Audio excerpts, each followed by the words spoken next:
வாழ்க வளமுடன். ஓம் நமச்சிவாய. அனைத்து தமிழ் உள்ளங்களுக்கும் வணக்கம். 2025ஆம் ஆண்டு மார்ச் மாதம் நடைபெற உள்ள சனி பெயர்ச்சியால் எந்தெந்த ராசிக்காரர்களுக்கு ஏழரை சனி, அஷ்டம சனி, கண்டக சனி, அர்த்தாஷ்டம சனி நடைபெறப் போகிறது. இதனால் மேசம் முதல் மீனம் வரை 12 ராசிகளுக்கு 2025இல் எப்படி இருக்கும் என்பதனை பற்றி விரிவாக காண்போம். நீண்ட நாட்களாக தனது கும்பராசியில் அமர்ந்திருந்த சனி பகவான் தற்போது கும்பராசியில் இருந்து வெளியேறி குரு பகவானின் ஆதிக்கத்தில் உள்ள மீனராசியில் பிரவேசிக்க உள்ளார். திருக்கணித பஞ்சாங்கத்தின்படி 2025ஆம் ஆண்டு மார்ச் மாதம் 29ஆம் தேதி இரவு 9:44 கும்பராசியில் உள்ள புரட்டாதி நட்சத்திரம் 3ஆம் பாதத்தில் இருந்து மீனராசியில் உள்ள புரட்டாதி நட்சத்திரம் 4ஆம் பாதத்திற்கு பெயர்ச்சியாக உள்ளார். முதலில் நாம் காண இருப்பது ஏழரை சனி. ஏழரை சனியை 2.5 ஆண்டு காலமாக பிரித்து சொல்லலாம். முதல் 2.5 வருடத்தை விரயசனி என்றும், அடுத்து வரக்கூடிய 2.5 வருடத்தை ஜென்மசனி என்றும், இறுதியாக வரக்கூடிய 2.5 வருடத்தை பாதச்சனி என்றும் அழைக்கின்றோம். கடந்த ஆண்டு 2023இல் இருந்து மகர ராசிக்கு பாதசனியும், கும்பராசிக்கு ஜென்மசனியும், மீனராசிக்கு விரயசனியும் நடைபெற்று வருகிறது. இனி வரக்கூடிய சனி பெயர்ச்சியால் மேச ராசிக்காரர்களுக்கு ஏழரை சனி ஆரம்பித்து அடுத்த 2.5 வருடம் விரயசனி நடைபெற உள்ளது. மீன ராசிக்கு விரயசனி முடிந்து ஜென்மசனியும், கும்பராசிக்கு ஜென்மசனி முடிந்து பாதசனியும் நடைபெற உள்ளது. மகர ராசிக்காரர்கள் ஏழரை சனியில் இருந்து முழுமையாக விடுதலை அடைய உள்ளீர்கள். ராசிக்கு 4ஆம் இடத்திற்கு சனி பகவான் வரும் பொழுது நடைபெறுவது அர்த்தாஷ்டம சனியாகும். ராசிக்கு 7இல் சனி பகவான் வரும்போது நடைபெறுவது கண்டக சனியாகும். ராசிக்கு 8இல் சனி பகவான் வரும்போது அஷ்டம சனி நடைபெறும். வரும் சனி பெயர்ச்சியின் போது மகரம், கடகம், விருச்சிக ராசிக்காரர்கள் சனியின் பாதிப்பில் இருந்து விடுபட உள்ளீர்கள். மேச ராசிக்கு விரயச்சனியும், ரிஷப ராசிக்கு லாபச்சனியும், மிதுன ராசிக்கு கர்மச்சனியும், கடக ராசிக்கு பாக்கியச்சனியும் நடைபெறப் போகிறது. சிம்ம ராசிக்கு அஷ்டமச்சனி, கன்னி ராசிக்கு கண்டகச்சனி, துலாம் ராசிக்கு ரோகச்சனி, விருச்சிக ராசிக்கு பஞ்சம சனி, தனுசு ராசிக்கு அர்த்தாஷ்டம சனி, மகர ராசிக்கு சகாய சனி, கும்பராசிக்கு பாதசனி, மீன ராசிக்கு ஜென்மசனி நடைபெற உள்ளது. இனி இந்த பெயர்ச்சியால் உங்கள் ராசிக்கு உண்டாகும் சுபபலன் என்ன என்பதனையும், அசுப பலன் ஏற்படுமாயின் ராசிக்காரர்கள் செய்ய வேண்டிய பரிகாரம் என்ன, வழிபட வேண்டிய தெய்வம் யார் என்பதனை பற்றியும் விரிவாக காண்போம். நடைபெற போகும் இந்த சனி பெயர்ச்சியால் உங்கள் வாழ்வில் வளமும் நலமும் செல்வ செழிப்பும் பெற்று வாழ்வில் உயரிய நிலையை அடைய எல்லாம் வல்ல எம்பெருமானை வேண்டி விரும்பி கேட்டுக்கொள்கிறேன். கன்னிராசி அன்பர்களே, 2025ஆம் ஆண்டு கன்னி ராசிக்காரர்களுக்கு கண்டச்சனி தொடங்குகிறது. இந்த சனி பெயர்ச்சி கன்னிராசிக்கு எவ்வாறு உள்ளது, என்னென்ன நற்பலன்கள் கிடைக்கப் போகிறது என தெரிந்து கொள்வோம். கன்னி ராசியை பொறுத்தவரை 5ஆம் வீட்டுக்கும் 6ஆம் வீட்டுக்கும் சனி பகவான் அதிபதியாகிறார். ராசிக்கு 7ஆம் இடத்தில் சனி வந்து அமரும் போது இதனை கண்டச்சனி என்றுதான் ஜோதிட ரீதியாக கூறப்படும். கன்னி ராசிக்காரர்களுக்கு ராசி அதிபதியாக புதன் இருப்பதால் நீங்கள் பொதுவாக மிகவும் சுறுசுறுப்பாக இருப்பீர்கள். நூதனமான விஷயங்களை நன்றாக யோசிப்பீர்கள். மின்னல் வேகத்தில் செயல்படுபவர்களாக இருப்பீர்கள். உங்களுக்கு மற்றவர்களை பார்த்தால் கொஞ்சம் சோம்பேறித்தனமாக இருப்பது போல தோன்றும். இனிமேல் நீங்களே கொஞ்சம் மெதுவாக செயல்படக்கூடிய காலகட்டமாக உள்ளது. சனி பகவான் குருவின் நட்சத்திரத்தில் சஞ்சாரம் செய்யும் போது வீடு வாகன விஷயங்களில் சிறு சிறு பிரச்சனைகள் ஏற்படும். எதனால் பிரச்சனை என்பது தெரியாமல் நேரம் பொருளை சுற்றி சுற்றி செலவு செய்வீர்கள். வயதை அனுசரித்து தாய்க்கு உடல்நிலை பிரச்சனை, உத்தியோகத்தில் பணியிட மாற்றம் போன்றவை ஏற்படும்.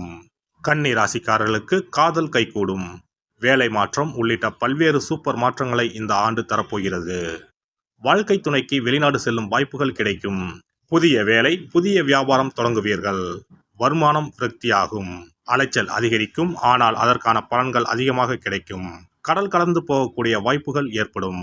சனி பகவான் உத்திரட்டாதி நட்சத்திரத்தில் சஞ்சாரம் செய்யும் போது உங்களுடைய குழந்தைகள் சம்பந்தப்பட்ட விஷயங்கள், பூர்வீகம் சம்பந்தப்பட்ட விஷயங்களில் கவனமாக இருக்க வேண்டும். கடன் ஏதாவது வாங்கினால் அதன் மூலம் பயனுள்ளதா என்று யோசிக்க வேண்டும். வியாபார கூட்டாளிகள் கடைசி நேரத்தில் முதலீடு இல்லை என்று கூறும் நிலை ஏற்படும். வேலையில் எதிர்பாராத இடையூறுகள் ஏற்படும்.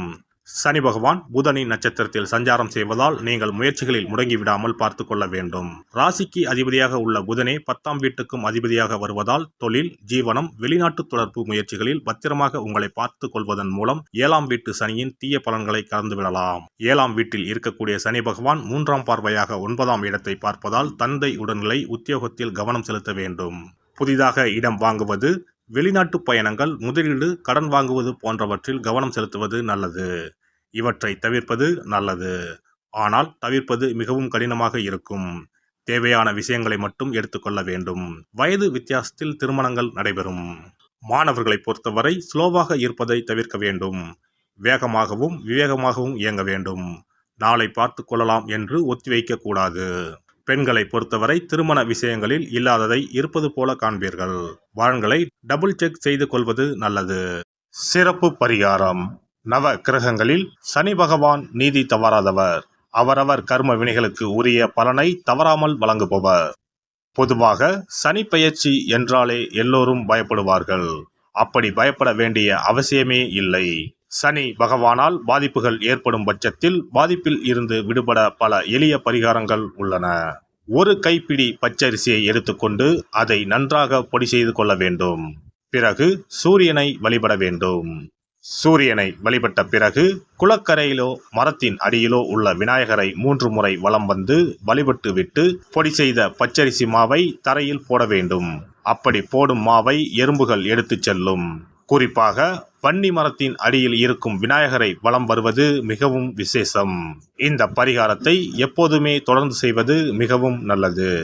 ஒருவருக்கு சனி தசை வந்துவிட்டால் அவருக்கு சந்தேக புத்தி வந்துவிடுகிறது. யார் சொல்வதையும் ஏற்றுக்கொள்ள மாட்டார்கள். குறிப்பாக அஷ்டமத்து சனி மிகவும் கஷ்டப்படுத்திவிடும். 7.5 சனியின் பாதிப்பை விடவும் அஷ்டமத்து சனி மிக அதிக பாதிப்பை ஏற்படுத்தும்.